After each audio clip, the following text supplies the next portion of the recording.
practicing for about a month. What's the anticipation to start? Well, I know the players are excited as they always are at this time. I think we've really enjoyed working with this group. We have enough returners coming back that they know what kind of culture we have and want to have, and we have enough new players that it gives you excitement. Obviously, a talented new group of players.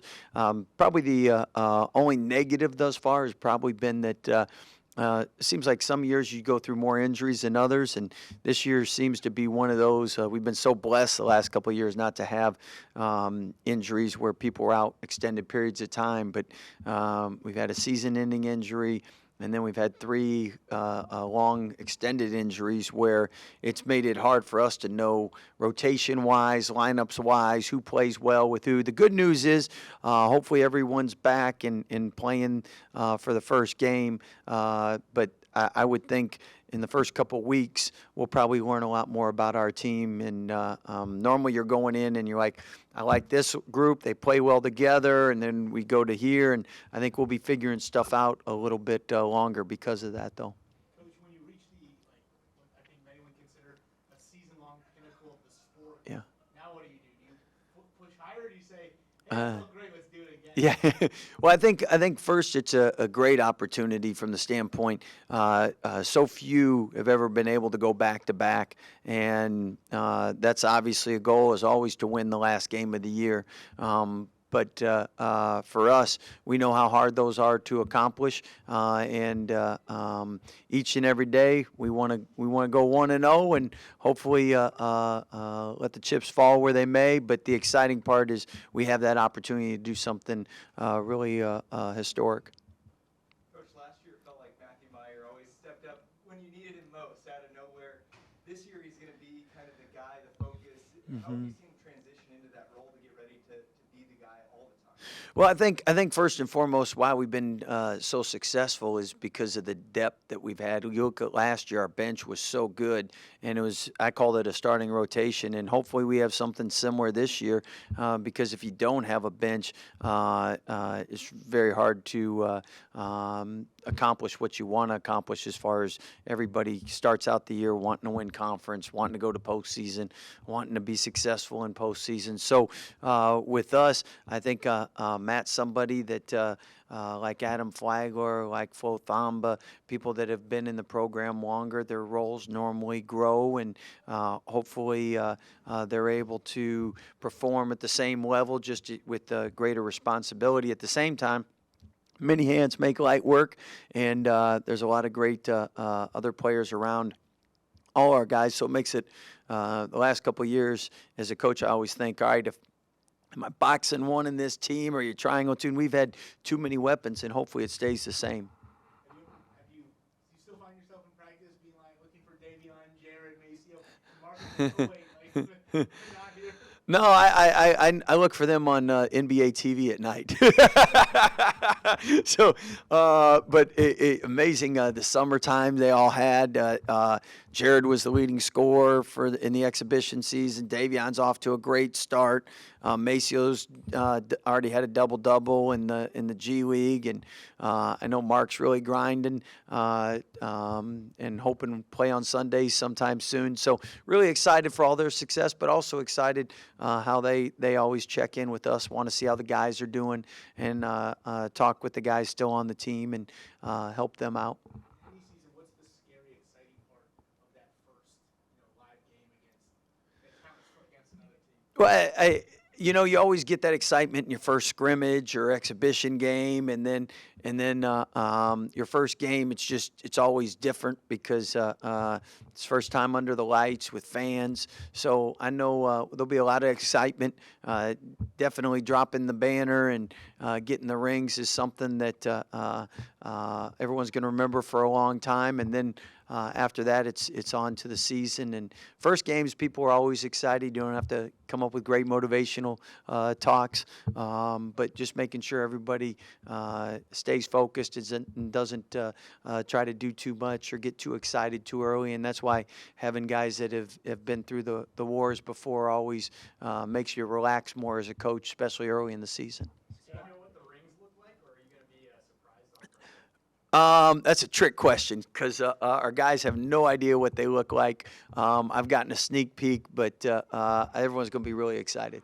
Yeah, will that be, you mentioned the banner and all that.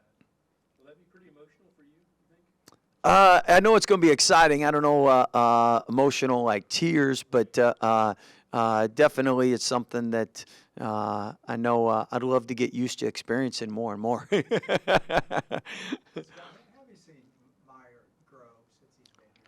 So Matt's somebody physically. Let's start with there. I mean, he's a lot tougher, a lot stronger than he was, and his shot's a lot more consistent. His mechanics are a lot better.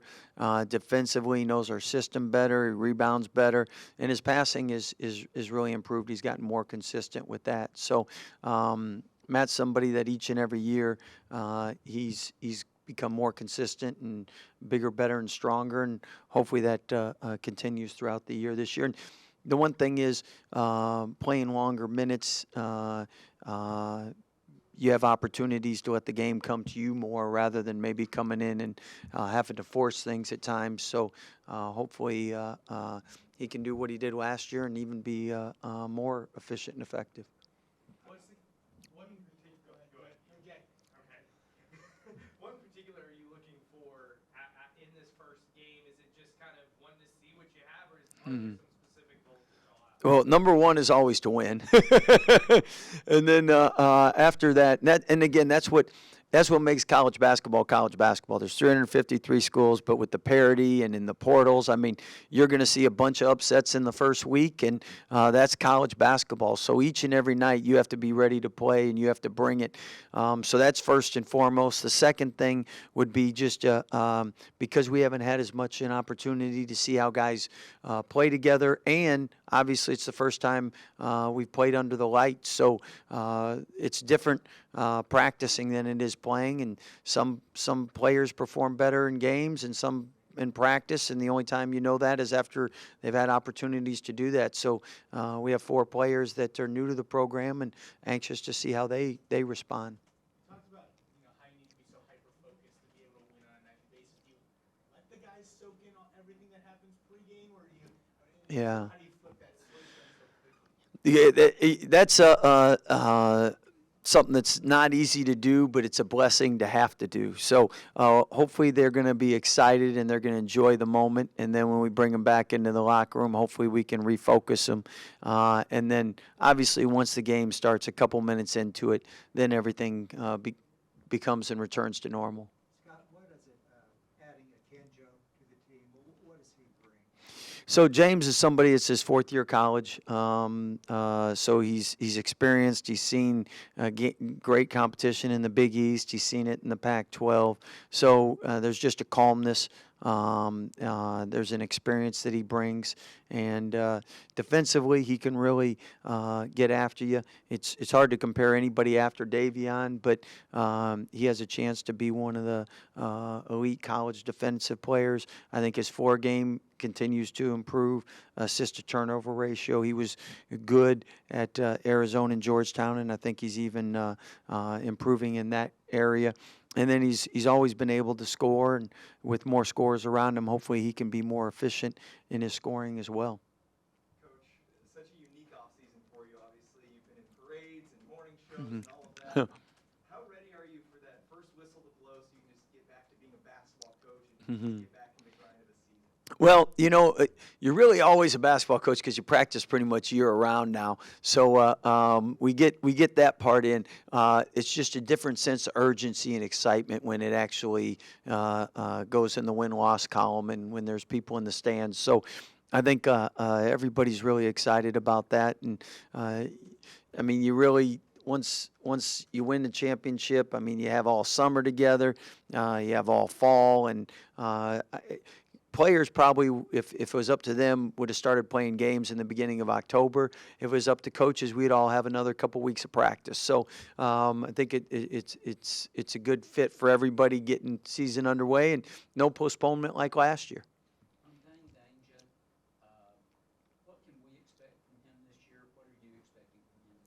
Well, Dane's somebody who had was recovering from a foot injury over the summer. So, unlike most our players, he didn't really have the summer to work on his game and work on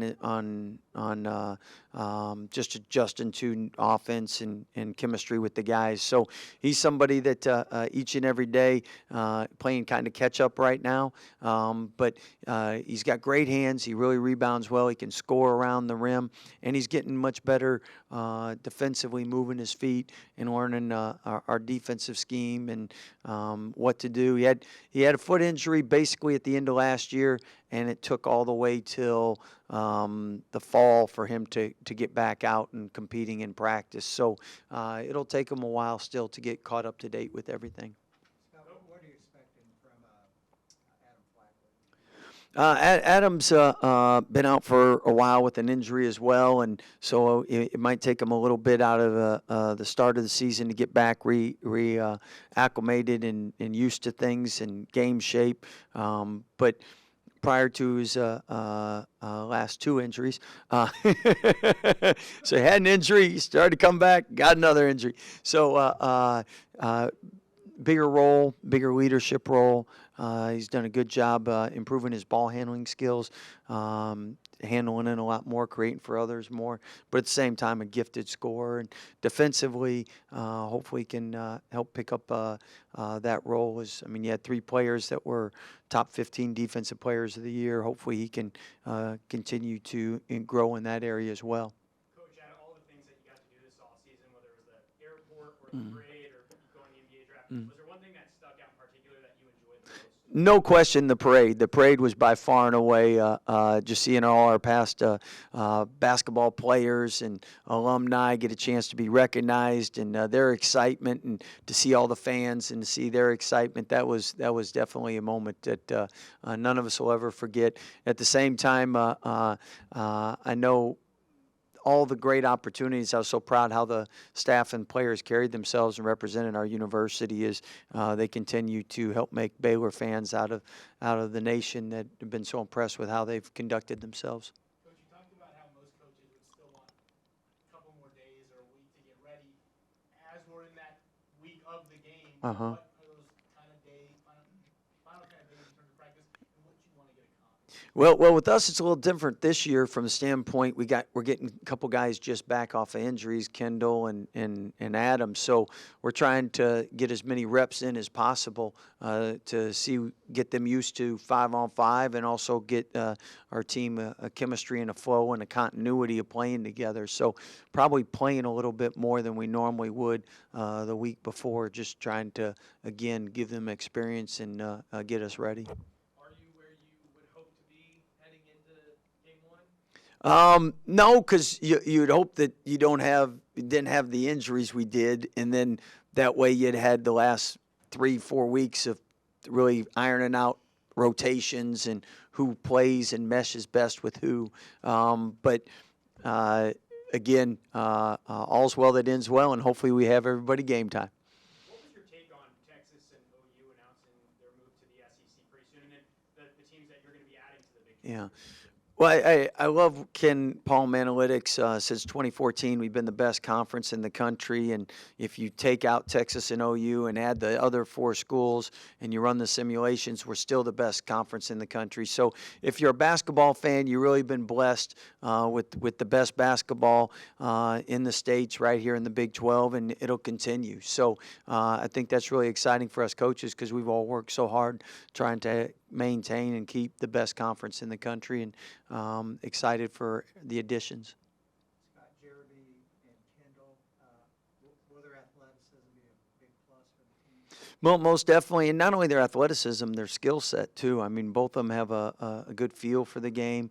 At 6'8", 6'9", defensively, they really fit in well with what we do, and the fact that they play to their strengths enable them to play early. Sometimes you have young players that don't really know their strengths and their roles, so they try to do too much, and that makes it hard to play them early because the mistakes they make. And low mistake guys, you can play earlier. Dealing with those injuries, do you know who your starting 5 are going to be? Actually, no. And at the end of the week, we'll know, hopefully. But that's, again, what part of this week's about. You have 5? We got 5 healthy. Yeah. I noticed the relationship between Joey McGuire and the basketball program. Obviously, it's a loss for Baylor, but how excited Yeah. are you to see him get that opportunity to be head coach? Yeah, we've known Joey for years, cheered him on, and he's been a great basketball supporter and friend, and really excited for his opportunity. I know a lot of people will be sad to see him go because he contributes so much to not only Baylor football, but Baylor University, and we'll wish him the best, cheer for him every game but one.